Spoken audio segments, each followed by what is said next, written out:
Salut Anne-Valérie, bienvenue sur le podcast Les Sentiers du Possible. Comment vas-tu? Bonjour Alexandra, écoute, comment ne pas bien aller quand nous sommes ensemble là réunis avec les auditeurs et auditrices pour vivre ce merveilleux moment. Merci à toi pour ton invitation. Avec plaisir, j'adore ton énergie, donc je sens qu'on va passer aussi un super moment. Alors, Anne-Valérie Rocco, pour ceux qui ne te connaissent pas, tu accompagnes les entrepreneuses hors normes, mais comment tu décrirais toi en quelques mots justement? Je suis tout simplement une femme qui navigue du mieux qu'elle peut sur les sentiers de cette vie et qui a des grandes aspirations à l'élévation, à la contribution, à l'expansion et qui a tellement envie d'emmener tellement d'autres femmes dans son sillage. Voilà. Trop bien, j'adore cette définition. T'as toujours eu cette envie de contribuer et d'emmener les autres femmes à s'élever ou non, t'as eu un passé pas du tout là-dedans à la base comment J'ai t'as eu vu un cette passion? passé pas du tout là-dedans à la base, puisque j'ai travaillé 16 ans dans la finance, où je n'emmenais pas beaucoup. J'avais une équipe, j'ai eu des très beaux postes, j'emmenais une équipe, mais ça a rien à voir en termes de souffle, d'élan. Et c'est en 2008, donc j'ai travaillé 16 ans dans la finance. En 2008, je sentais que j'étais arrivée au bout de cette histoire. Pour autant, pas de burn-out, pas de crise, etc. Mais le sentiment d'être au bout d'une histoire qui m'a beaucoup nourrie, qui a eu du sens. Et je veux pas du tout dénigrer cette partie de mon histoire qui a été très très belle. Et pour moi, les voyages ont toujours été des moments de réflexion, de décision, de bascule. Donc, je suis partie seule au Népal et j'ai fait un trek jusqu'au camp de base des Annapurna avec cette intention de décider si je continuais mon parcours dans la banque. J'étais déjà à des postes assez hauts, assez exigeants, où ça devient de plus en plus politique. Je suis pas du tout un animal politique. Moi, je suis un animal de terre qui est là pour labourer et avancer. Et dans ce sanctuaire des Annapurna, qui est un lieu de toute beauté, j'ai pris la décision que j'allais démissionner à l'époque de mon poste dans la finance et devenir entrepreneur. Donc il y avait cet appel à devenir entrepreneur, mais je ne savais pas quoi en fait. J'étais complètement formatée. Et l'appel en fait qui s'est manifesté, c'était un appel à la créativité. C'est intéressant parce que je voulais faire quelque chose de créatif, mais j'ai pas a priori de talent créatif particulier. Et je suis partie pour faire une année d'études en architecture et décoration intérieure à l'école Boulle. Rien à voir, moi j'ai fait une grande école de commerce à la base. Et en me disant, je vais voir ce que je vais en faire. Et très très vite, ce qui est intéressant, c'est que là où tous mes camarades de promo voulaient devenir décorateurs, décoratrices, architectes d'intérieur, etc., je savais que pour moi, c'était pas ça. Parce que je voulais quelque chose de plus grand, de plus grandiose, de plus ambitieux. Je me voyais pas toute seule dans voilà, et j'ai rien, et c'est absolument pas par dédain ou quoi que ce soit, parce que après j'ai accompagné des architectes et décorateurs et actrices d'intérieur qui se formaient. Mais justement, moi, je voulais un lieu, je voulais une équipe, j'avais un peu la folie des grandeurs. Et j'ai créé un organisme de formation en archi et décoration intérieure. Donc, je me suis moi-même, pas moi, je dirigeais, mais j'ai créé une équipe avec 15 intervenants pour former des hommes et des femmes. Et en fait, ce qui est intéressant, c'est que c'était à 98% des femmes en transition professionnelle. Et donc, de là, en fait, par un peu pas un concours de circonstances, mais un appel de la créativité, a commencé un parcours où j'ai déjà commencé à accompagner des femmes en quête de sens, en reconversion, qui voulaient s'épanouir. Et ça a été mon fil d'or tout au long de mon parcours. Ah, trop bien. Mais du coup, quand t'as plaqué ta dette, t'as vraiment plaqué ta dette ou t'avais une rupture conventionnelle? Enfin, comment t'as fait ce Ça switch? n'existait pas à l'époque, les ruptures conventionnelles, en fait. C'était il y a 15 ans en arrière. Donc, évidemment, j'ai eu droit à, voilà, tous les commentaires de l'entourage, mes parents qui ont cru que j'avais été envoûtée par un chaman népalais, les amis qui comprenaient pas. En plus, c'était vraiment la grande époque de la banque, cette époque où il y avait les bonus, les voyages en business, tout était oh là là, gros gros gros. Et ouais, c'était un sacré saut de courage et d'audace, mais comme un sentiment d'évidence en fait.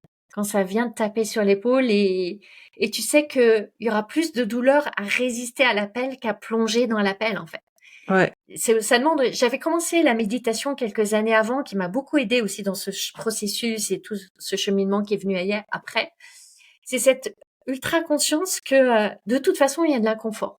Je restais dans la banque, il y avait l'inconfort de savoir que je passais à côté d'un nouvel appel, d'un potentiel, d'une expansion. Je le savais, je pouvais pas nier ça. Et en même temps, il y avait le confort, il y avait l'argent, il y avait la sécurité, il y avait les RTT, tout ça. Génial, hein. Et si je franchissais le cap, je perdais tout ça. Je perdais le statut. Je me confrontais à des peurs terribles. Mais quelle excitation, quelle vibration, quel sentiment de plonger plus encore dans la vie, d'aller à la rencontre de mes possibilités. Et je pense que beaucoup des personnes qui écoutent ton podcast, Alexandra, ont ça, qui est parfois un dilemme de est-ce que je vais aller à la rencontre de mes possibilités, sachant que oui, ça sera dur, oui, il y aura des moments, des épreuves, des chaos, je vais être chahutée, chamboulée, mais quoi d'autre, quoi? Non, on n'est pas des personnes qui sont faites pour être à manger des chipsters sur un canapé. Non. J'adore cette métaphore. Mais qu'est-ce qui fait selon toi justement que, c'est un peu cliché, hein, mais quand même je pense que, j'ai pas les stats, la majorité des personnes attendent d'être au pied du mur, un burn-out, vraiment le PSE, bref, je ne sais quelle autre excuse extérieure pour se dire, ok, là, faut vraiment que je change et que je fasse un truc qui me fait kiffer. Toi, t'as pas attendu ce point de rupture pour changer. Ouais. Qu'est-ce qui fait que t'as osé aller dans l'inconfort alors que t'étais pas encore dans le vrai inconfort, tu vois? Mmh, tout à fait. Je pense que il y a plusieurs choses. Il y a des éléments liés à qui je suis en tant que caractère, en tant qu'être humain. Je porte un double neuroatypisme et qui me met dans, et on pourra en reparler si tu veux, mais dans une forme de dualité je suis en tension entre des polarités très très opposées. Et dans ce double atypisme, j'ai un très haut potentiel intellectuel. Et celui-là, il me propulse toujours à aller chercher le sens, à aller me challenger, à aller comprendre, à aller sur le sentier le plus escarpé en plus, parce qu'autrement, c'est quoi la vie, quoi. Donc il y a ce trait de caractère qui est intrinsèquement en moi, qui je crois joue dans ces moments-là où je vais embrasser la douleur du challenge plutôt que la souffrance en fait de Mmh. rester dans le statu quo. Il y a aussi, je l'ai évoqué, parce que j'ai un mental ultra agité, ultra puissant, qui est très très difficile à apaiser, je m'étais mise à la méditation. En 2005, je crois, alors un petit peu en dilettante comme ça, pour tenter de m'apaiser. Ça m'a jamais vraiment apaisée, même si après je suis devenue enseignante de méditation, je me suis formée, mais j'ai trouvé d'autres choses qui m'apaisent. Mais néanmoins, ce chemin de méditation m'a amené à mettre vraiment de la conscience, beaucoup plus de conscience, sur mes schémas de pensée, comment ça crée mes émotions, mes désirs profonds, mes attractions, mes répulsions. J'ai fait beaucoup de retraites de méditation. Et donc cette ultra conscience de ce que c'est, parce que j'ai beaucoup étudié aussi le bouddhisme. C'est quoi la souffrance? Et le fait que on n'a qu'une vie. Après, peut-être que je me réincarnerai, je sais pas. Mais en tout cas, cette vie dans laquelle on est là en train de parler et avec vous toutes et vous tous, on n'a qu'une vie. Elle est sauvage, elle est folle, elle est fugace, elle est éphémère. Et j'ai envie de la vivre pleinement dans l'exploration de toutes les possibilités pour moi, en fait. Et donc, ça ressemble à prendre des risques. Et ça, c'est une tension énorme par rapport à mon autre polarité de caractère qui est un trouble du spectre autistique, qui lui me dit, reste en sécurité, cache-toi, planque-toi, reste dans ta grotte. Pour vivre heureux, vivons cachés. Et donc cette partie-là, j'ai appris à la voir, à pas la laisser prendre les commandes. Elle a plein d'atouts aussi. Et dans ces moments-là, écoutez plutôt l'élan de vie en fait. C'est l'élan de vie. Et j'étais très au clair avec moi. Je me suis dit, ok, je quitte la banque, je prends des risques, je, je je pars dans cette folie. Et en même temps, si je me plante, au bout de 2 ans, 3 ans, je retrouverai un job salarié. Ça sera pas la fin du monde, quoi. C'est aussi relativiser, de se dire, bon, ok, au pire du pire, j'aurais vécu une folle aventure et je retrouverai bien un job. Je suis pas plus bête qu'une autre. J'adore cette notion de plan B. Je pense que c'est aussi ce qui m'a permis moi de me lancer sans trop de pression, c'est de me dire bon, ok, pire des cas, tu reprends un job et puis même, je sais pas, s'il y a vraiment pas de job comme avant, tu reprends un job de serveuse, un job de boulangère, enfin pas de boulangère, mais bon, les personnes qui servent le pain là. Bref, tu trouves forcément un plan B. Et je trouve que ça enlève un sacré poids de tout simplement peut-être voir le pire scénario et voir le plan B. Ouais, mais oui. Il y a même un plan C et un plan D, en fait, quand on regarde bien. Donc, Ouais. autant suivre l'élan, suivre l'appel. Et quelque chose qui me meut beaucoup, dans le sens me met en mouvement, c'est à mon dernier jour, si j'ai la chance d'être consciente à mon dernier jour, ne pas avoir de regrets. Je veux pas avoir de regrets. Et je veux vivre de telle manière à le moins possible avoir de regrets à mon dernier jour.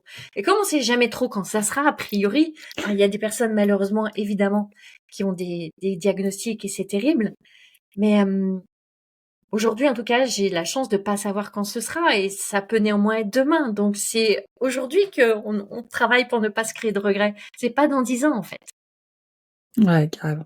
J'adore cette philosophie de vie. Et justement, comment t'en es arrivée du coup à aujourd'hui accompagner les femmes atypiques, hors des normes, à kiffer leur vie, quoi, et pareil comme toi, se développer et grandir. Hmm. Alors, je suis devenue entrepreneur donc en 2010 en ne sachant absolument pas, mais la fleur au fusil, naïve comme tout, ingénue, ce que c'était que d'être entrepreneur. Et puis, j'avais des ambitions, je voulais un truc grandiose, donc je me suis lancée. J'ai emprunté massivement, j'ai investi massivement. Et Alors j'ai... juste, je me permets de t'arrêter.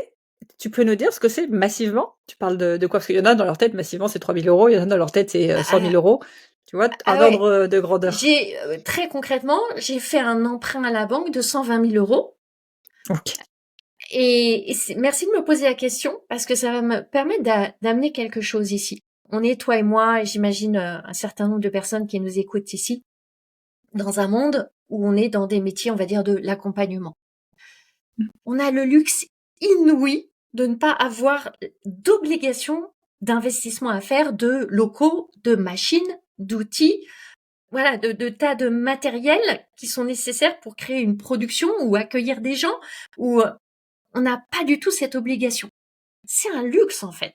La plupart des entreprises ont à investir et on l'oublie. Et du coup, il y a cette idée qui moi m'interpelle, pour pas dire autre chose, que dans nos métiers, on devrait gagner très vite de l'argent, mais sans avoir rien investi surtout. Mais c'est pas ça l'entrepreneuriat en fait. L'entrepreneuriat, c'est j'investis. Alors quand je dis j'investis, c'est j'investis des ressources. C'est j'investis mon temps, j'investis mon énergie, j'investis de l'argent, j'investis mon attention, j'investis des émotions, j'investis de moi en fait, pleinement, mais y compris de l'argent pour avoir en retour de l'argent qui me vient.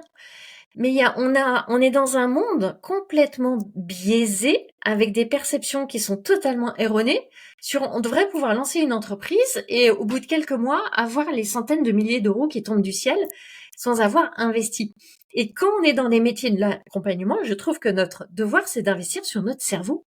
C'est notre cerveau qu'on met au service des autres et voilà, des entreprises qui fabriquent des voitures vont investir sur des machines pour faire des voitures. Un boulanger dont tu parlais, il investit dans son fournil à pain. Ben nous, on a à investir sur notre cerveau.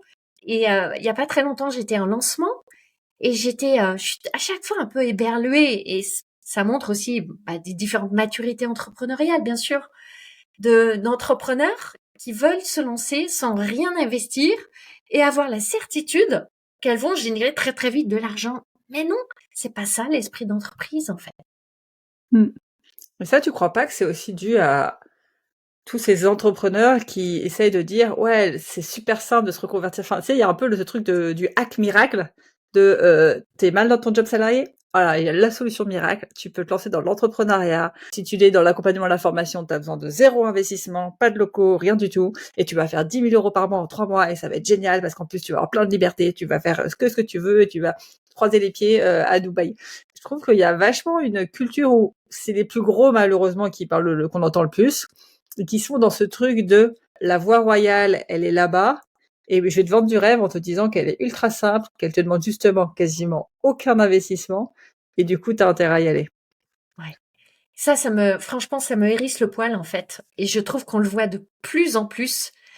Quand je me suis lancée, donc 2010, il y avait beaucoup moins tous ces influenceurs, influenceuses, etc. Alors, t'as la version masculine qui te dit, je te vends le programme avec les tunnels tout fait, ton marketing tout fait, et t'auras juste du plug and play, et en 2 mois, t'as les 50 000 euros par mois en mode evergreen automatisé.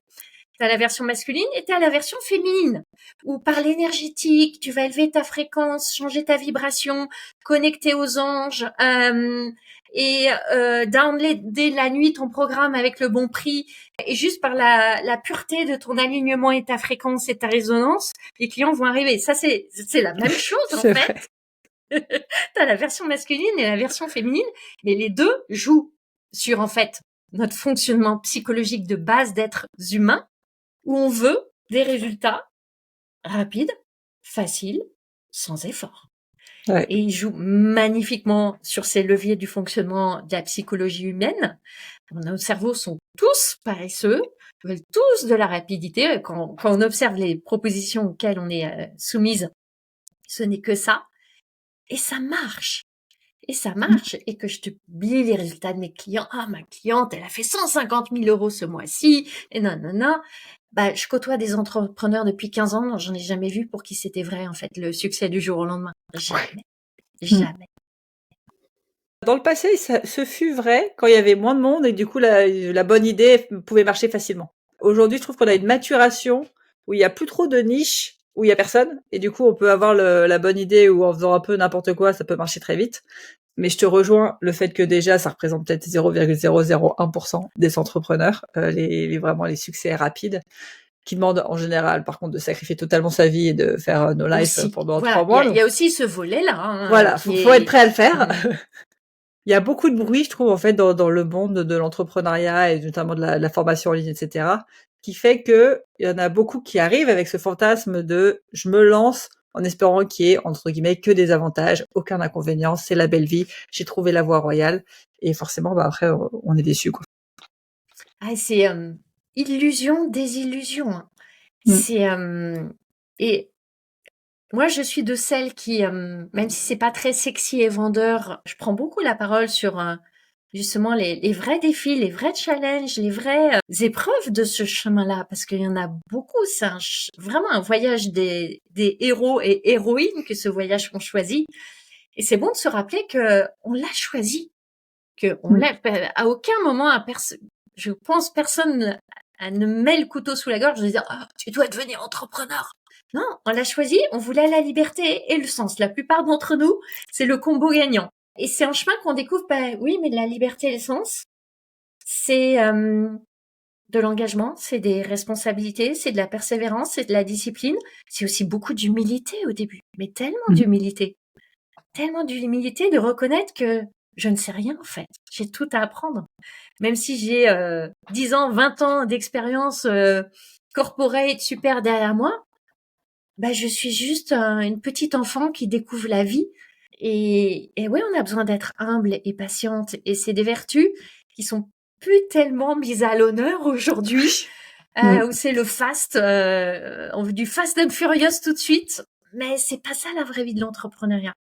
Et c'est vraiment apprendre aussi à savourer la beauté de semer et voir comment ça pousse et continuer à entretenir.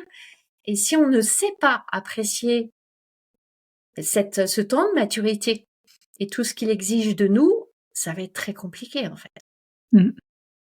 Carrément. Je dis, c'est que le pourquoi il est pas assez fort, c'est qu'on s'est reconverti pour la mauvaise raison. Et du coup, on n'est pas prêt à embrasser le challenge au même niveau que le plaisir qui est apporté derrière, quoi. Et justement, ce que j'aime bien, c'est ton authenticité, justement, le fait que tu parles comme ça des difficultés. Si tu devais nous nommer un peu les 3 plus grosses difficultés que tu as eues dans ton aventure entrepreneuriale, ce serait quoi? Alors quand tu entends difficulté, Alexandra, tu veux des exemples concrets ou tu vois, des difficultés, les challenges que vont rencontrer les entrepreneurs de manière générique? Toi, tes challenges à toi Et en général, si ça t'est arrivé, ça arrive à 80% des gens. On vit Ouais. tous un peu les mêmes challenges. Mais voilà, que ça fasse effet miroir par rapport à toi, ce que tu as vécu. Si t'es OK. Bien sûr. Mon challenge, là, ça va être de choisir les challenges parce que au cours de 15 ans, je peux dire que j'en ai eu et j'en ai encore. Le premier auquel je me suis heurtée, c'est me rendre visible, m'exposer, me montrer. Énorme défi, je sais, pour beaucoup d'entrepreneurs, en particulier les femmes, en particulier les atypiques. Et je vais parler juste pour moi, parce qu'il y a évidemment chaque cas est singulier, je ne veux pas faire des généralisations. Mais pour ma part, en portant ce double atypisme, qu'est-ce que ça a donné concrètement? Ça a donné que je suis arrivée sur Terre avec l'impression d'être arrivée sur la mauvaise planète, que j'aurais dû être déposée sur une autre planète qu'on m'avait déposée là, et que je n'avais absolument pas le manuel pour savoir fonctionner au milieu de ces êtres humains qui me semblaient tellement étrangers. Attends, je te coupe, Anne-Valérie. Ce double atypisme, tu l'as découvert quand? Quand tu étais enfant ou justement récemment? Il a été en fait officiellement diagnostiqué par un neuropsy, psychiatre, etc. il y a 2 ans et demi, donc 3 ans maintenant. 3 ans maintenant. Donc, mais ça a été pour moi tout un processus de décision pour me dire ok, je vais aller me faire tester et faire toute la batterie d'expérience pour identifier ce que j'avais, comme j'aimais dire. Je sais pas ce que j'ai. Mais et c'est ce que rencontrent beaucoup d'atypiques, je crois, cette peur de passer tous ces tests, ces entretiens, etc. Parce que, en fait, qu'est-ce qu'on va découvrir? Et peut-être qu'on va rien découvrir, en fait. Et le pire pour moi, ça aurait été qu'on me dise que j'étais en fait normale et que donc j'aurais pas eu d'explication à tous ces ressentis que j'avais depuis petite et toutes ces expériences et ces défis particuliers. Et donc, soit on m'aurait dit que j'étais normale et ça aurait été terrible, ou alors on m'aurait annoncé aussi, autre possibilité, que j'avais une maladie psychologique très grave et incurable, et ce qui était une autre possibilité que j'envisageais. Donc, c'était pour moi un immense soulagement qu'on m'a donné ce double diagnostic. Et donc, ce combo que j'ai, qui s'appelle une double exceptionnalité, fait que pour moi, c'est extrêmement difficile par nature de m'exposer, de me montrer. Pourquoi? Parce que je suis née en me trouvant pas à ma place dans ce monde. Donc toute mon enfance, mon adolescence a été apprendre à interagir avec les autres. Juste savoir engager une conversation, savoir terminer une conversation, savoir comment se tenir, comment dire bonjour, des choses qui sont naturelles pour beaucoup de gens et qui pour moi demandait une réflexion, une préparation, une anticipation. Autrement, c'est la panique et le freeze total, tu sais, la congélation. Et donc, dans ce contexte, alors, dans la banque, j'ai réussi à naviguer parce que j'avais un très haut niveau d'expertise. J'étais excellente. Et donc, par mon excellence, je compensais le fait que j'étais pas forcément très douée pour les relations. J'ai beaucoup travaillé aussi sur l'empathie, etc. Et comme j'ai une ultra sensibilité, j'ai réussi à la déployer en super empathie, qui m'a beaucoup aidé aussi dans les relations. Mais n'empêche que quand tu deviens entrepreneur, que tu comprends vite que les clients, ils vont pas te trouver comme ça, il va falloir aller à leur rencontre. Dans une époque, on revient en 2010, où il n'y avait pas du tout la prééminence des réseaux sociaux comme maintenant. Il y a 15 ans, ça existait, et pas du tout comme maintenant. Donc, je devais à l'époque faire ce que je détestais le plus, aller dans des réseaux dans la vraie vie. Les petits déj BNI, les speed dating d'entrepreneurs, les cocktails de réseaux féminins, etc. Je devais aller là avec mon sac et mes petites cartes de visite pour trouver des clients. L'horreur, un supplice, mais un supplice. J'avais en plus une partie d'activité qui était en B2B, donc je cherchais des clients entreprises pour aller proposer en fait donc mon équipe qui allait typiquement par exemple chez Castorama, Leroy Merlin, Toile de Mayenne, aller former les vendeurs à la couleur au tissu, donc on faisait ça aussi. Et je devais décrocher mon téléphone, faire des appels à froid pour contacter les gens, leur proposer mes prestats. Une torture. Je passais des jours et des jours à peaufiner, à écrire mon pitch et à trembler, à pas oser décrocher le téléphone. Donc, Ça a été très, très, très douloureux pour moi. Ça a été Euh, douloureux, mais en le faisant, ça t'a quand même ramené des clients, ou douloureux et du coup, ça a rien donné parce que justement, ça te correspondait pas et j'ai quand c'était même réussi à avoir des clients, mais au prix d'efforts faramineux, d'efforts extrêmement coûteux en énergie pour moi, parce que j'ai aussi une énergie extrêmement fluctuante, que maintenant j'ai vraiment appris à réguler, je sais ce qui me convient, ce qui me convient pas. À l'époque, pas du tout. Et je travaillais énormément. Donc ça marchait, mais avec des résultats très petits par rapport à la somme d'efforts que j'avais à fournir. Et donc c'était absolument pas satisfaisant. En même temps, j'ai tout essayé, hein. J'ai essayé de déléguer la prospection, de prendre une assistante qui vende à ma place, d'investir des sommes faramineuses en SEO. On m'avait promis qu'avec un site super bien SEOté, les clients allaient venir tout seuls. Ça s'est pas passé comme ça.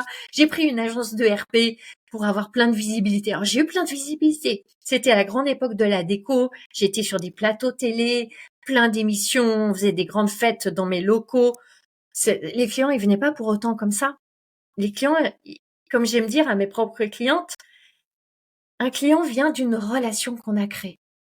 Sauf que j'étais pas douée à savoir créer les bonnes relations. J'avais aujourd'hui, je suis vraiment dans l'authenticité. J'étais complètement dans mes carcans, mes carapaces, mes masques, etc. J'ai beaucoup lâché de tout ça en chemin. Donc oui, j'avais des clients. Ça a même très bien marché financièrement. C'était le grand paradoxe. Financièrement, ça a très bien marché, mais à un prix qui m'a coûté réellement ma santé pour le coup. J'ai jamais fait de burn-out en étant salarié. Mais alors je sais pas si c'était un burn-out, un shutdown autistique ou je ne sais pas. Mais en tout cas, au bout de 2 ans, j'ai fini à l'hôpital. ouais. Et du coup, ça t'a fait un électrochoc de je change ma façon de faire ou qu'est-ce qui s'est passé après? En fait, c'est un matin, je suis arrivée dans mes locaux. Il y avait eu justement une grande soirée, relations presse, etc. la veille.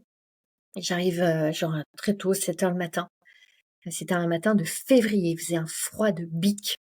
Et je vois le chantier, le bazar, tout était sans dessus dessous. Je me dis bon, allez. Et puis à 9 heures, il y avait les clients qui arrivaient pour suivre leur formation. On avait plusieurs salles de formation.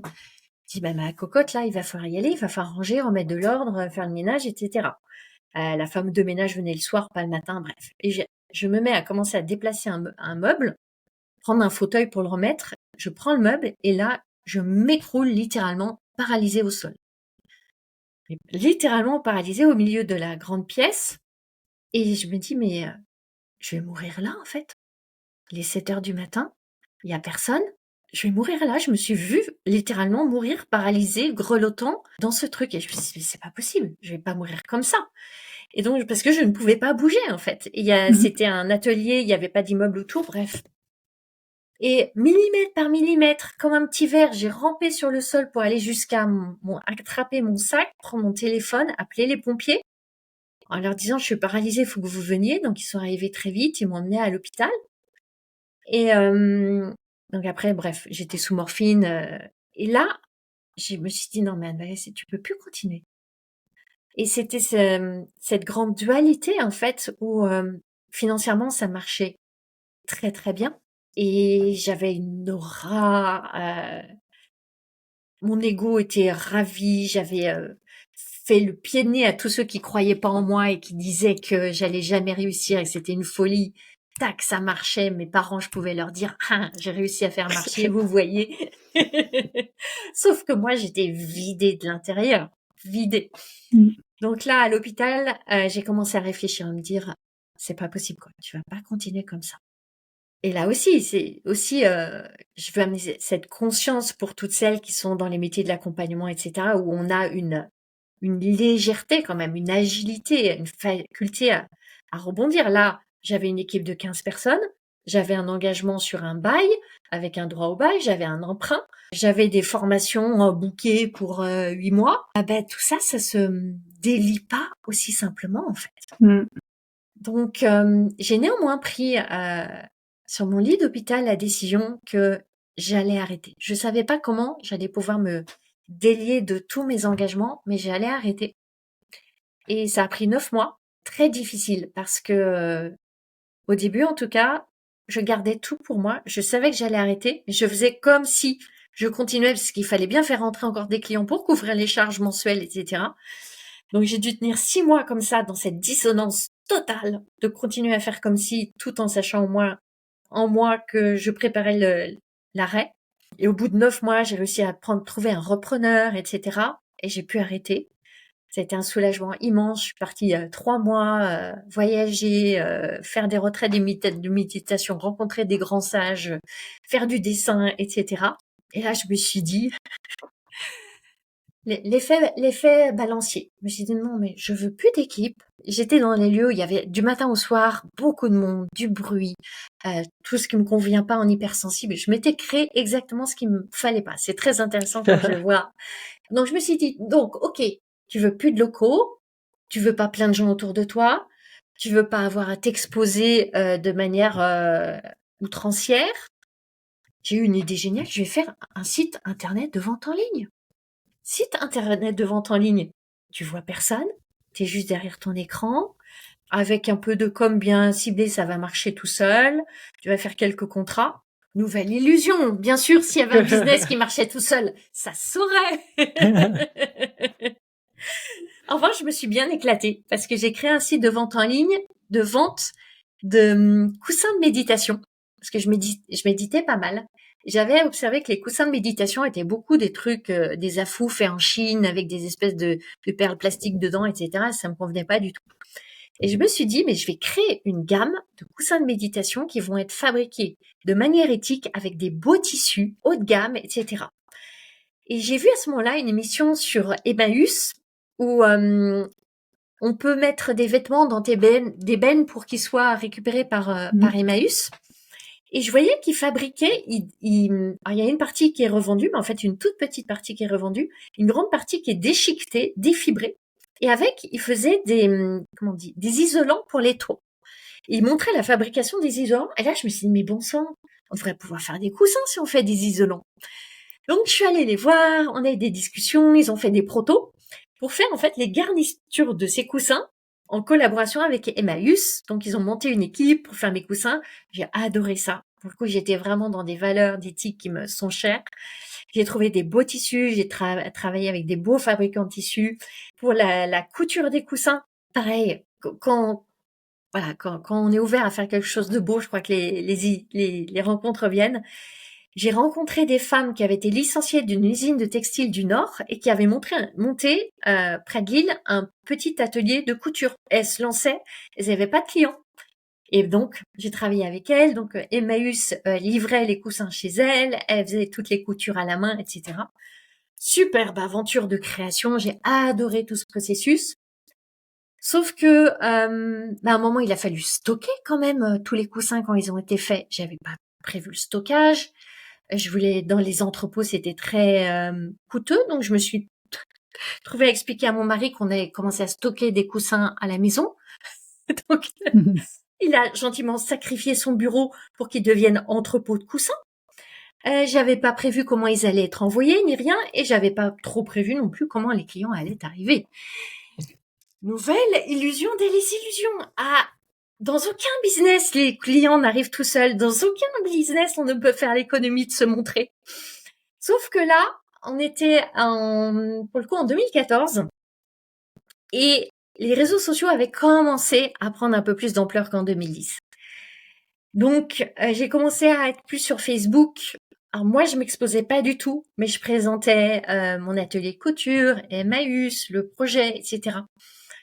Et j'ai pu avoir des contrats avec des centres de yoga, l'école occidentale de méditation de Fabrice Midal que je côtoyais beaucoup à l'époque. Donc voilà, en prenant à nouveau mon bâton de pèlerin, en allant frapper à des portes, j'ai eu des clients. Et très vite, je me suis dit, ah ouais, mais bon, ça va rester quand même un hobby. Je vais pas en faire un gros business, ça va être trop compliqué en fait. Je voyais pas comment. Je gardais des ambitions, pour moi, c'était hors de question d'avoir un salaire inférieur à celui que j'avais dans la banque, qui était très élevé.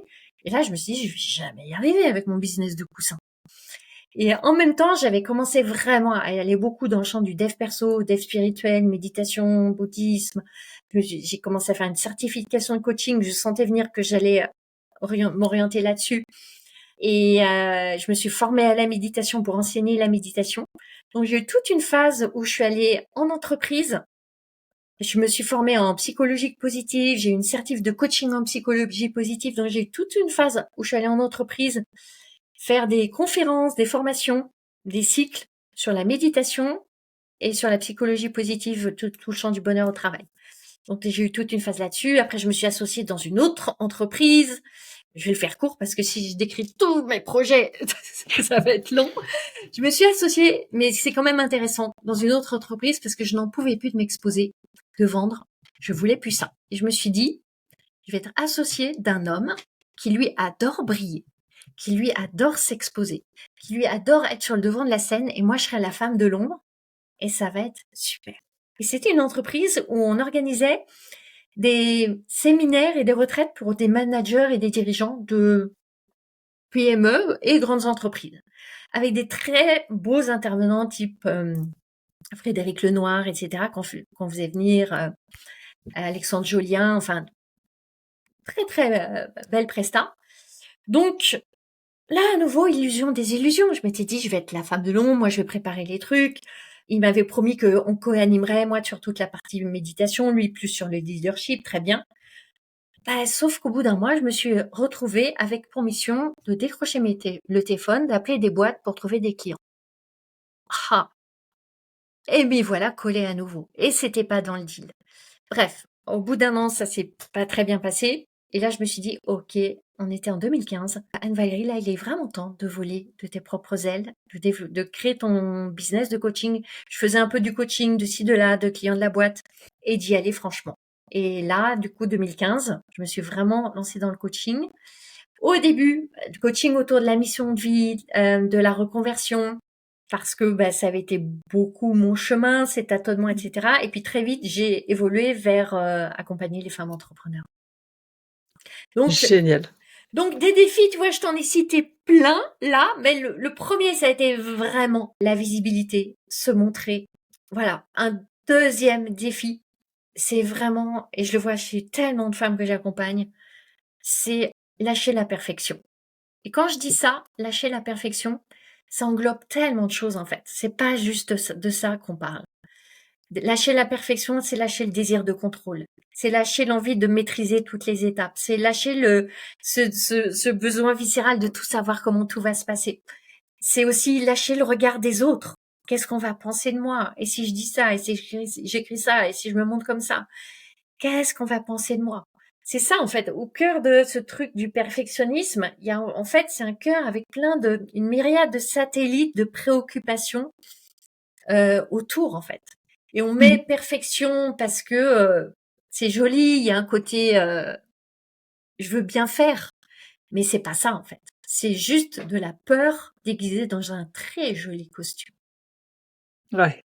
C'est génial ton partage parce qu'on voit que la femme que tu es aujourd'hui, elle est passée par tellement de chemins, tellement de projets et il y en a aucun qui est un échec. Chaque pièce a pu t'amener à créer la suivante, puis créer la suivante et fait partir et fait partie de toi. Aujourd'hui, tu as toujours cette peur de la visibilité et ça te prend toujours autant d'énergie ou tu as réussi à hacker ça? Comment tu fais? Alors, et je veux vraiment porter ce message pour toutes celles et ceux d'ailleurs, parce que ça touche aussi les hommes, qui pour qui ça serait difficile, douloureux, laborieux de se montrer. Je viens de tellement loin en fait. Moi, l'énergie que ça m'a demandé de me montrer, de m'exposer, ça m'a menée à l'hôpital. Et j'ai sauté un épisode, mais il y a eu 2 fois à l'hôpital. Deuxième fois après. Donc je viens vraiment de très loin. Et aujourd'hui, j'aime vraiment, j'aime prendre la parole. J'aime me montrer. J'aime porter mon message. J'aime le marketing. Ça relève de plusieurs choses. D'abord, je crois, il y a quelque chose de très basique, mais c'est important de le dire. Quand tu rends ton succès non négociable, que tu veux vraiment réussir, eh ben, tu peux pas dire, je veux réussir et en même temps, je ne veux pas me donner les moyens de réussir. Il y a un truc qui est dissonant. Moi, je suis toujours très à cheval sur la cohérence et la congruence. Tu veux réussir? Tu veux vraiment réussir, donne-toi les moyens de réussir. Et dans les moyens de réussir, évidemment, c'est un grand sac avec beaucoup de choses. Mais les moyens de réussir, et on le sait, c'est créer des relations qui vont créer des clients.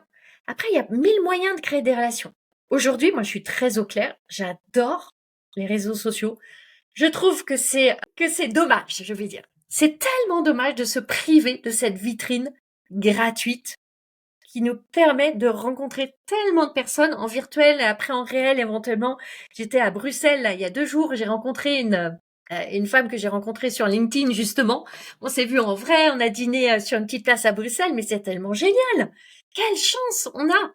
Mais aujourd'hui, je suis très claire, je ne fréquente aucun réseau dans la vraie vie. Les speed dating, les petits déj d'entrepreneurs, oulala, où on va échanger sa carte de visite, dire son pitch en 60 secondes, recommander les autres, c'est pas pour moi. C'est vraiment pas pour moi. Et j'ai beaucoup d'amis entrepreneurs, je suis dans des masterminds, donc je choisis des espaces où je vais. Mais ces espaces où dans la vraie vie, il y a quelque chose que moi je vivais très mal. En tout cas, il y en a qui adorent ça et c'est génial. Je suis pas contre. Et moi, ça me correspond pas d'être dans un endroit où c'est faussé parce que tout le monde en fait est là pour trouver ses clients et sous couvert de s'intéresser aux autres, en fait, on s'intéresse qu'à soi parce qu'on veut des clients pour soi. Il y a un truc qui pour moi est très dissonant. Donc j'ai jamais aimé ça, je ne le fais plus du tout. Je côtoie beaucoup d'entrepreneurs dans des masterminds, dans des voyages d'entrepreneurs, etc. Et ça me va bien. Et les réseaux sociaux, mais quelle chance de pouvoir porter notre message. Et, et en plus, nous, en tant que femmes qui, pendant si longtemps, n'avons pas eu le droit d'ouvrir la bouche, de dire ce qu'on pense, on a cette chance, mais saisissons-la, quoi. Je trouve, quand on a une chance, c'est notre responsabilité aussi d'en faire usage. On a la chance de pouvoir gagner de l'argent librement dans le pays où on est aujourd'hui. Il y a quelques décennies, c'était même pas le cas. Cette chance, on a aussi, pour moi, en tout cas, je me sens la responsabilité d'honorer les femmes avant nous qui se sont battues pour ça, qui ont souffert à cause de ça. Nous, on a cette chance. Usons de cette chance et faisons-la fructifier pour nos filles et les petites filles et tous les enfants des générations à venir. C'est aussi une question de responsabilité, je trouve. Ouais, je suis comme toi. J'adore les réseaux sociaux aussi. Tu prêches une convaincue, mais du coup, comment t'es passé de ce truc de j'aime pas me rendre visible à je kiffe être visible? T'as Mhm. une petite astuce, une prise de conscience? Comment ça s'est fait? Ça, j'ai compris que ça a pris du temps, bien Ouais. évidemment. Pour Mais moi, en tout cas, pour moi, ça a été vraiment un cheminement dans le temps. Il n'y a pas eu un déclic où du jour au lendemain, un matin, je me suis réveillée en me disant, oh, c'est trop génial, j'adore et je vais m'exposer.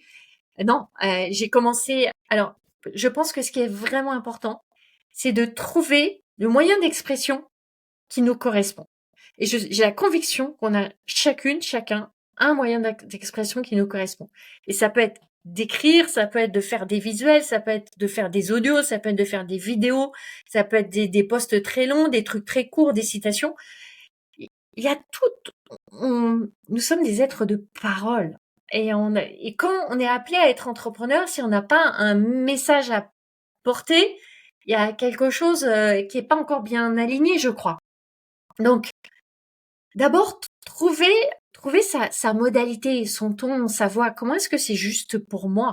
Et le grand truc à accepter, et je crois que c'est ça fondamentalement qui change tout, c'est être prêt à tout recevoir. Être prêt à tout recevoir. Et quand on parle de l'argent, de s'ouvrir à recevoir plus d'argent, recevoir l'abondance, nanana, c'est super.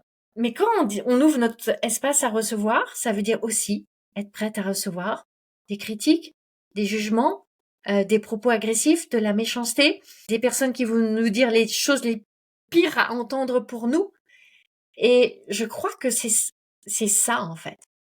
C'est quand on est prête à tout recevoir, y compris des histoires qu'on se raconte à soi-même sur oh, mais qu'est-ce qu'ils vont penser et que va penser Tata Gertrude et mon ancienne collègue Marine et mon ancien boss Raymond, qu'est-ce qu'ils vont penser oh là là quand ils vont me voir et que ils vont me voir en photo là toute pimpante et avec mes propos sur je ne sais quoi. Oh, ben être aussi ouverte recevoir leurs mots, leurs propos et juste leurs pensées qui sont juste des histoires qu'on se raconte. Et je pense que, en fait, le seul vrai frein, c'est celui-ci. Parce que quand on dit non mais moi j'aime pas m'exposer, c'est le bûcher des vanités, c'est qu'un truc d'ego, tout ça c'est bien joli de dire ça, mais c'est pour pas voir notre vérité qui est j'ai peur, j'ai peur du regard des autres, je me sens en vulnérabilité, je me sens en fragilité, je sais pas où elle est ma tribu là, et c'est des réflexes archaïques en fait. Mais comme on se le disait tout à l'heure, au fond du fond, qu'est-ce qu'on risque? On va pas physiquement recevoir des œufs, des tomates pourries ou des coups de fouet. Enfin, je pense pas. Au pire, ça va être des mots sur un écran. Est-ce qu'on est en capacité d'accueillir des mots sur un écran? Je pense que oui, toutes et tous, en fait. Ah oui, parfois ça blesse. Moi, j'ai vécu des moments très douloureux qui ont touché des blessures que j'avais. Mais waouh, opportunité de soigner la blessure et de grandir et de devenir plus forte et plus solide. Donc ouais, pour moi, ça a été vraiment un chemin d'acceptation que je plairais pas à tout le monde, que des gens allaient me critiquer, que j'allais être blâmée, que j'allais entendre les pires trucs sur moi que je puisse entendre et que toujours je grandirais à travers tout ça. J'adore ce message. Si on doit retenir une chose, du coup, je pense c'est oser se libérer du regard des autres. C'est le plus gros frein à la visibilité et comme tu dis, toute remarque qui vient de nous toucher est une opportunité de grandir et de se dire: «OK, qu'est-ce que ça vient toucher? Pourquoi ça me touche?» et se développer et travailler ce point-là pour, ne plus être touché la fois d'après. Merci à toi Valérie, je vois le temps qui défile, à grande allure. C'était ultra intéressant, d'échanger avec toi justement sur, ton parcours, mais aussi ce truc de oser être visible, qui je pense est un grand, grand frein pour, beaucoup, beaucoup d'entrepreneurs. Si tu avais un dernier conseil, à donner à ceux qui se lancent là, tout juste dans l'entrepreneuriat depuis moins d'1 an, tu as quelque chose qui te vient à l'esprit? J'en aurais tellement dans ma besace à leur offrir. J'ai envie de vous dire, prenez grand, grand, grand soin de vos désirs. On parle beaucoup d'être motivé, d'avoir de la volonté, de la discipline, la constance, la persévérance, tout ça. Et c'est super. Et c'est en effet des qualités vraiment nécessaires pour les entrepreneurs. D'avoir une grande vision, la mission, tout ça. Ouais, ouais, ouais, ouais. Mais je crois qu'au quotidien, en fait, et t'en fais sûrement l'expérience, Alexandra, ce qui est vivant et ce dont on a à prendre soin, c'est nos désirs. Le désir, c'est vraiment l'élan de vie. C'est la flamme. Et si on n'a pas de désir, moi j'ai des désirs dans la vraie vie, de rêves que j'ai envie de concrétiser, d'expériences que j'ai envie de vivre, de mentors que j'ai envie de continuer à m'offrir, de voyages que j'ai continué à avoir envie de faire. J'aime voyager en business et voilà, j'ai des choses qui sont des désirs ultra matériels et j'ai des désirs profonds d'évolution, de transformation, de transmutation. Et pour ça, alors, il n'y a pas mieux que l'entrepreneuriat. Peut-être le couple aussi. Couple et entrepreneuriat, c'est un combo. C'est quand on a les deux, on est pas mal, hein. Mais vraiment, nous sommes responsables de nos désirs.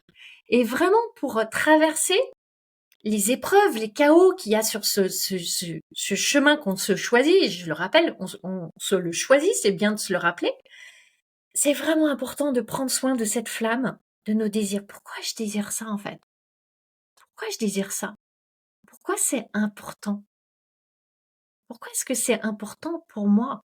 Pourquoi là maintenant c'est important pour moi d'aller faire cette vidéo même si j'ai pas envie de la faire, de monter ce réel même si j'ai pas envie de le monter, de faire tout mon plan de post pour LinkedIn toute la semaine même si je me dis que oh là, au lieu de mes 5 posts, j'en ferais bien que 2. Non, non.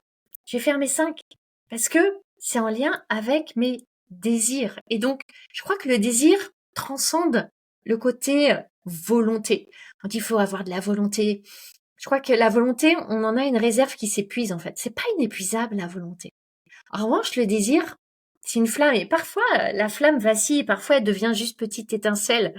Et personne d'autre que nous ne peut souffler dessus pour raviver la flamme, la retransformer en grand brasier qui va nous redonner cette énergie. Et on a aussi, et je vais finir avec ça, parce que je pourrais repartir pour un tour, mais Je crois, et c'est mon constat. J'ai vécu depuis 9 mois beaucoup de challenges personnels, des décès proches en plein. J'ai eu 2 décès très proches dans des phases de lancement, avec des décisions à prendre, une énergie à calibrer très vite, des grosses épreuves depuis octobre dernier. Une des grandes prises de conscience que j'ai eues, et c'est moi avec mon hypersensibilité et mon autisme qui le dit, donc je pense que ça s'applique vraiment à la majorité. On a tellement plus de capacités qu'on ne veut le reconnaître. On a la capacité à avoir plus d'énergie, à avoir plus de ressources, à déployer plus de résilience, à avoir plus de capacité de constance que notre cerveau primitif ne veut nous le faire croire. Et je me suis, moi, découvert des capacités à générer de l'énergie de manière insoupçonnée. Je suis pas en train de dire qu'il faut pas s'écouter, se reposer, etc. Mais dans les temps où on le décide de manière canalisée, mais on a ce feu en nous qui est un vrai réservoir de carburant. Et je veux vraiment le dire, parce qu'on a toutes et tous des moments super difficiles. Si vous avez le moment super difficile, vous avez les ressources aussi, quand il y a le désir. Trop bien. En plus, tu incarnes vachement, je trouve, cette flamme. On sent que tu as la flamme en toi, qu'elle vibre en toi. Donc, ça fait super plaisir. Et c'est génial de t'écouter et de t'écouter parler avec cette flamme, justement. Anne-Valérie, j'aime bien finir tous les épisodes par une question de coaching que nos auditeurs vont méditer en marchant, donc après l'épisode avec une petite musique.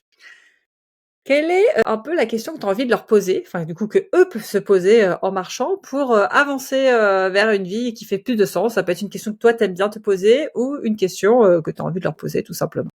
Une question très simple. J'aime beaucoup dire à mes clientes que leur plus grand potentiel d'expansion est exactement là où elles se retiennent. Donc la question que j'ai envie d'offrir là aux auditeurs et auditrices, c'est où est-ce que tu te retiens? Tout simplement. Où est-ce que tu Génial te cette retiens? question.